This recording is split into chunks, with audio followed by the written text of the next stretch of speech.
Muy buenos días, profe, colega, alumnos. Vamos a tratar de dilucidar en las siguientes diapositivas los conceptos y más preferentemente qué son los protozoos.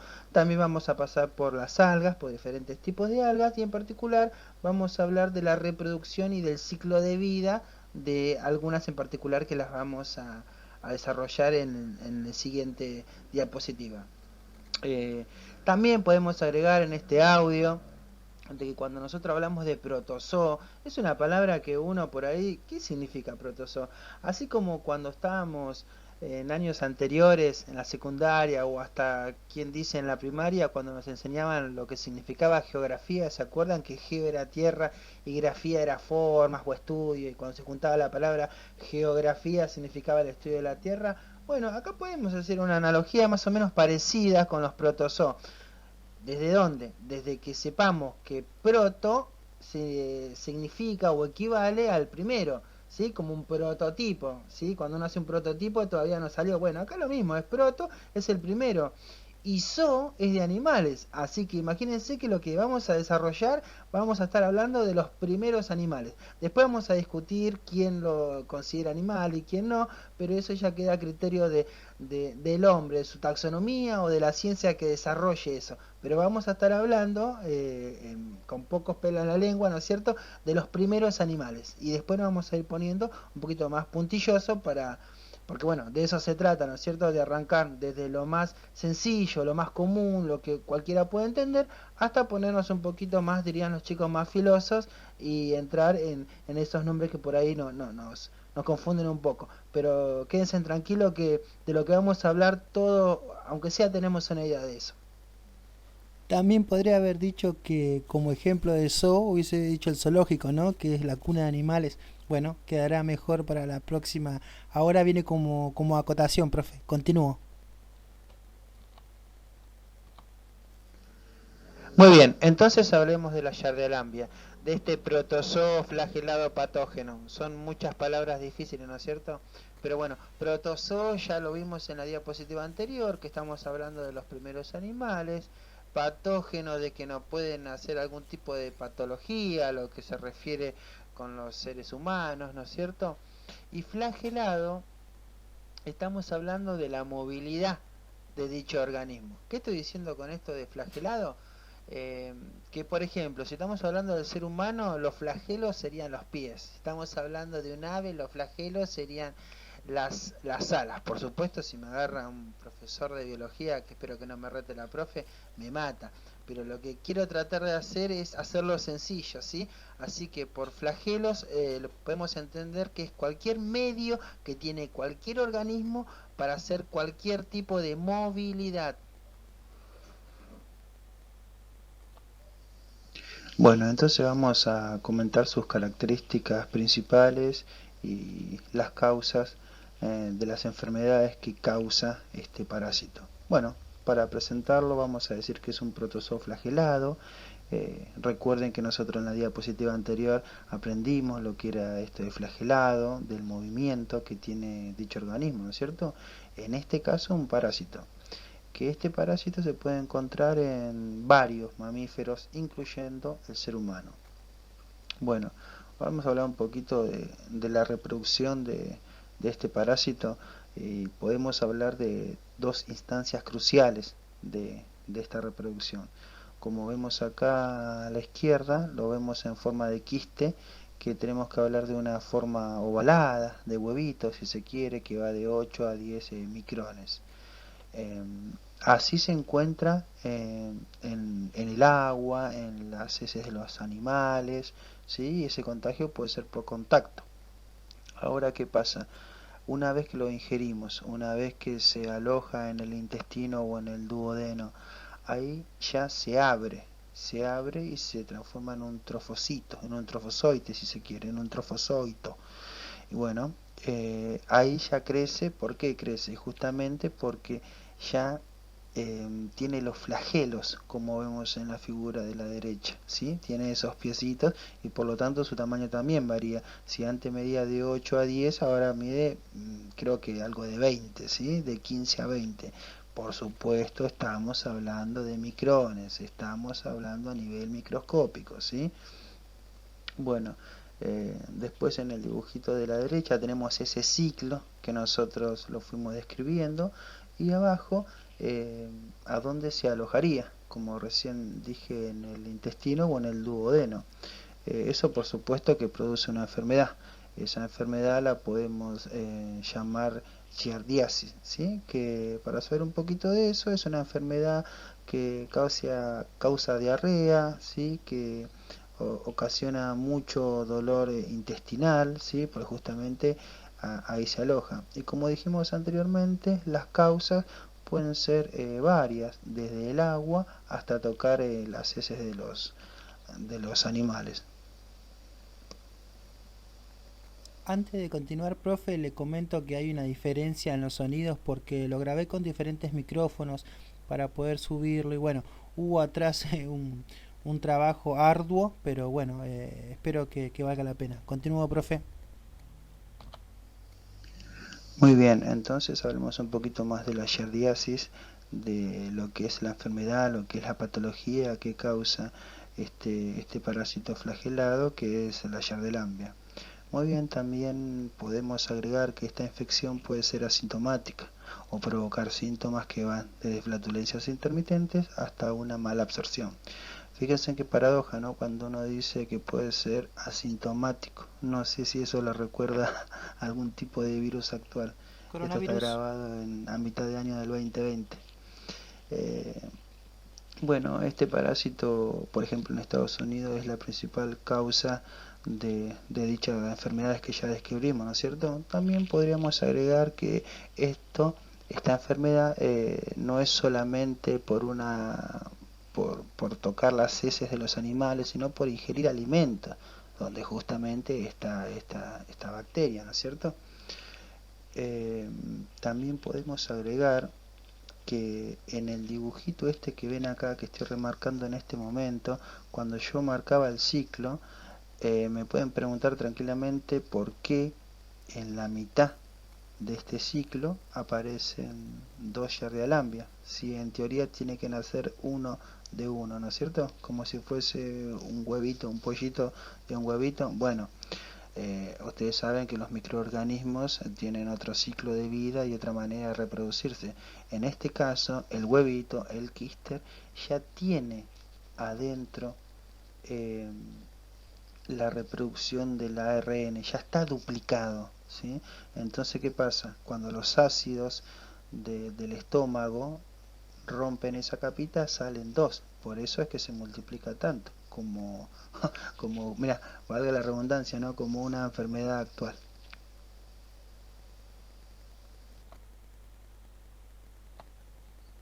Muy bien, ahora hablemos del Trypanosoma cruzi, de este protozoo que quizás es más conocido por la enfermedad que causa, que es el mal de Chagas. El mal de Chagas en lo que respecta a los seres humanos, porque en sí este tipo de enfermedad se puede dar en varios vertebrados, como por ejemplo en los caballos, eh, con la enfermedad de Durina o Zurra, y bueno, básicamente comentemos cómo es el vector de transmisión de esta enfermedad, que es el mal de Chagas, ¿no es cierto?, en los seres humanos. Básicamente deposita sus heces en la superficie de la piel, ¿no?, del huésped, a quien va a morder, y luego lo muerde, ¿no? La penetración de las heces infectadas se ve facilitada por el rascado del área mordida por el huésped, ¿no? Tanto sea un humano o un animal. ¿Qué quiero decir con esto? Que la vinchuca viene, te muerde, hace sus heces y ahí está la gran probabilidad. Y uno la aumenta esa probabilidad rascándose y así ingresando vía sangre, porque justamente en esta última es por donde se transmite. Muy bien, vamos a dar unos detalles más con respecto a la enfermedad, ¿sí? Eh, por ejemplo, se considera que una persona es portadora de Chagas cuando tiene el parásito en el organismo, ¿eh? Ojo ahí, ¿eh? Sin embargo, 7 de cada 10 casos de este parásito no causan daño, por lo que ser portador o estar infectado no siempre equivale a desarrollar la enfermedad, como ya lo habíamos dicho en el audio anterior, pero no tan claramente, ¿no? Sigamos. Entre las personas que sí manifiestan la enfermedad, de Chagas, los problemas más frecuentes son, y acá vamos a hablar de dos problemitas cortitos como para que uno sepa, ¿no? Bueno, uno son problemas del corazón, que no es menor, lo que, lo que se conoce como el soplo, ¿no es cierto? Se dan aproximadamente de 3 de 3 de cada 10 personas. Y el otro ítem, el otro, el otro síntoma son los problemas de aparato digestivo. Se dan entre una y dos de cada 10 personas, ¿sí? Así que si hay afectación del corazón o del aparato digestivo, los síntomas más frecuentes son mareo, desmayos, palpitaciones, dolor del pecho, fatiga, estreñimiento y dificultad para tragar.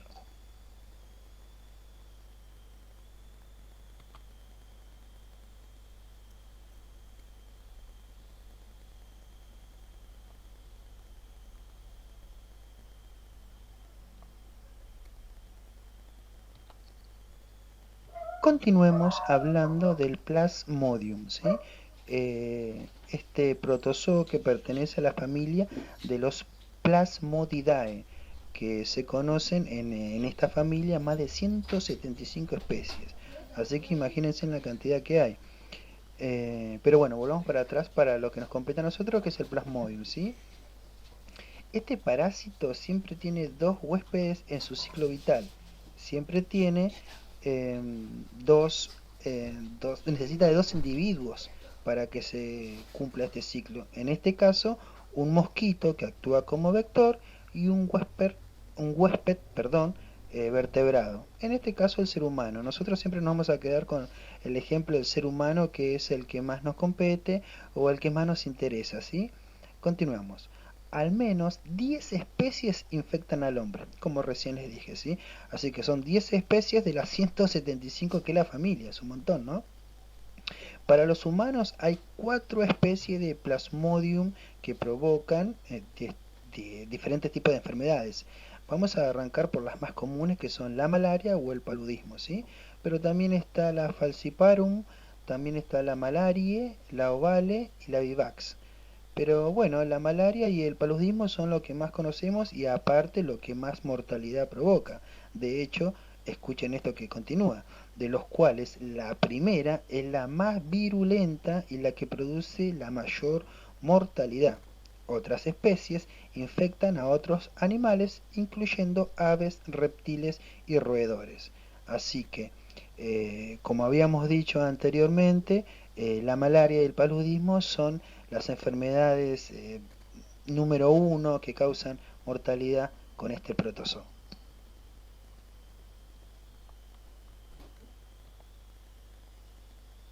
Y llegamos a las algas, a la clasificación según los productos de reserva. Le comento brevemente, profe, de que me he dado cuenta de que con los audios me estoy yendo porque me emociono y quiero decir más y quiero averiguar más y lo estoy haciendo muy largo.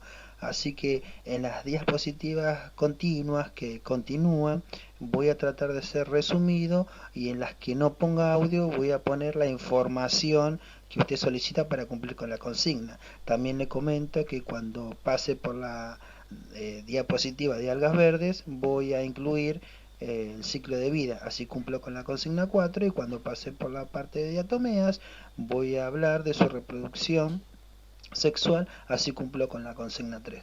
Bueno, profe, espero no hacerlo más largo y cumplir con lo que solicitó.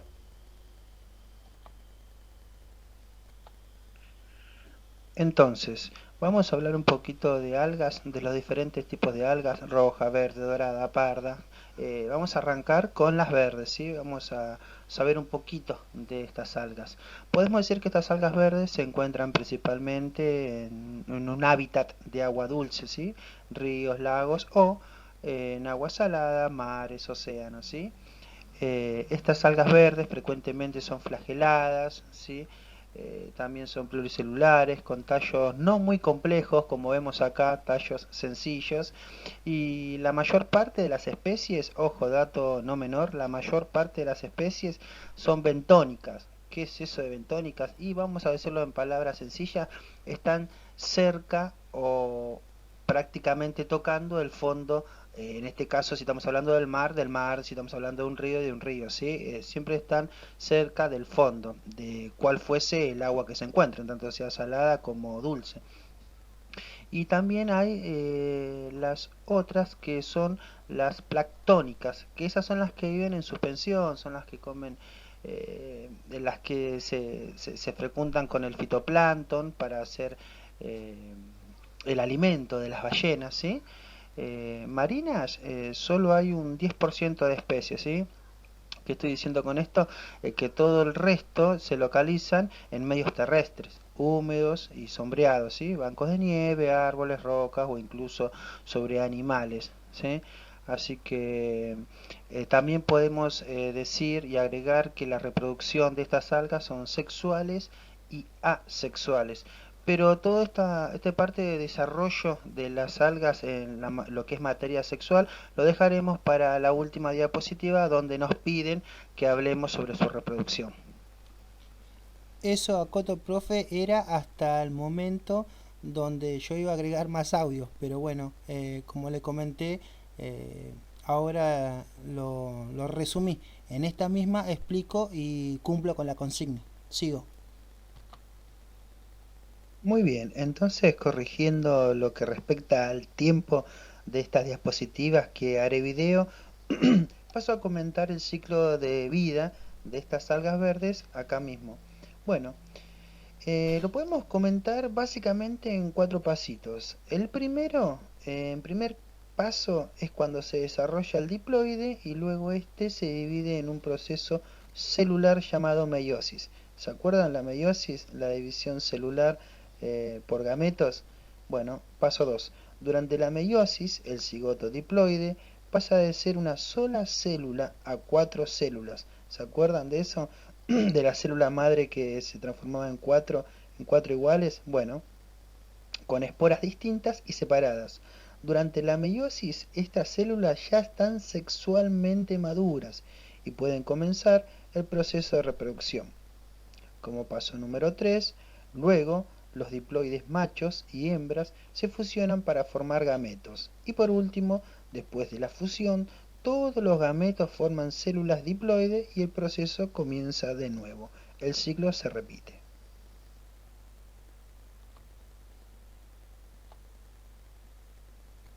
Muy bien, ahora hablemos de las algas rojas, ¿sí? De estas algas, ¿qué podemos decir? Podemos decir que se caracterizan por su inmovilidad, debido a la carencia o pérdida evolutiva de los flagelos en todas las etapas de su ciclo vital. ¿Sí? ¿Qué estamos diciendo con esto? Que a través de los tiempos, de los eones, de las eras, o como quieran decirlo, de los miles de años, la evolución hizo su parte. En este caso, le sacó sus piecitos, gualitas, ¿sí? Acuérdense de que los flagelos, como dijimos, son la parte de la movilidad de dicho organismo, en este caso, las algas. Bueno, ¿por qué son rojas? Bueno, son rojas por la ficoeritrina, es el pigmento que hace que se vean así, tan coloridas, ¿no? Son prácticamente marinas, solo 164 especies son de agua dulce y se pueden encontrar en todo tipo de mares. Su ecosistema es variado en lo que refiere a profundidad. ¿Qué estoy diciendo con esto? Que va más o menos, ¿no es cierto? Estamos estimando desde los 100 metros de profundidad hasta los 250 metros de profundidad. Otro dato importante con respecto a su coloración es que son las algas más abundantes en los lugares profundos, puesto que su pigmentación le permite captar las ondas longitudinales del sol, que se presentan más profundamente en el agua. ¿Y qué pasa acá? Estos pigmentos que absorben la luz y reflejan la roja le dan ese tono característico de color rojizo.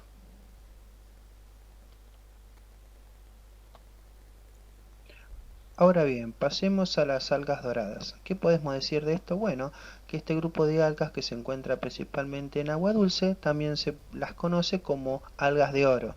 Bueno, está más que claro, ¿no es cierto?, que es por el color. Y si de color vamos a hablar, tenemos que hablar de la responsable de quien le da ese color, que es la fucoxantina, ¿sí? La mayoría de estas algas doradas son biflageladas y unicelulares, ¿sí? Con dos flagelos especializados. Acuérdense, biflagelados, bi de dos, flagelados ya sabemos, y unicelulares de una célula, ¿no es cierto? Esta se caracteriza por el pigmento fucoxantina, que lo acabamos de nombrar, y por el uso de las gotas de aceite como reserva alimentaria. Guarda, ¿eh? Muchas están encerrados en un quiste de silicio conocido como estatocito o estatospora, ¿sí? Cuya ornamentación puede servir para distinguir entre especies. Estamos diciendo que depende del huevito podemos distinguir qué especies son, ¿sí? Eh, ¿Qué más podemos agregar de esto? Algo peculiar el tipo de reproducción, ¿sí? La reproducción asexual es por la formación de esporas móviles y no móviles y por división celular, ¿sí? Así que tiene tres maneras de reproducirse.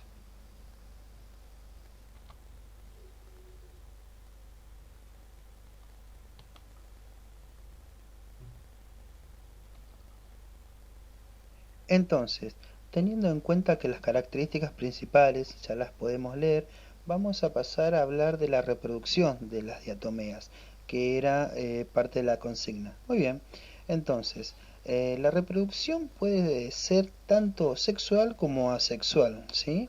Cuando una diatomea se reproduce de manera asexual por mitosis, acuérdense lo que era la mitosis, la replicación de la célula igual, ¿no? Divide su frútula y cada parte de ella pasa a ser una nueva célula. Ujú. La parte heredada siempre funciona como epiteca y la célula genera su propia hipoteca. Bueno, para hacerlo breve, esto de epiteca es cuando la célula hija pasa a tener el tamaño de la célula madre. Y la hipoteca es la viceversa, cuando la célula madre pasa a tener el tamaño de la célula hija. Recuerden que esto es un ciclo, ¿no? Como resultado de esta célula, de cada generación siempre va a ser una más pequeña hasta el punto donde no se podrá realizar la división celular. Y es en ese momento es cuando la diatomea pasa a realizar la reproducción sexual por meiosis, ¿sí? ¿Se acuerdan de los gametos? Restaurando el tamaño original de la célula.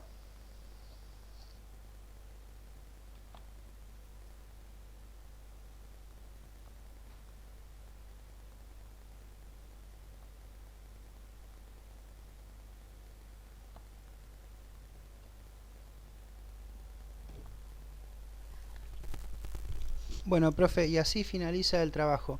Espero el trabajo esté a la altura de las circunstancias. También quiero decirle que me he dado cuenta en las falencias como en la verbalidad y en datitos que por ahí se me escaparon. Pero bueno, está hecho con mucho esfuerzo, así que espero le guste. Nos vemos después de las vacaciones, profe. Adiós.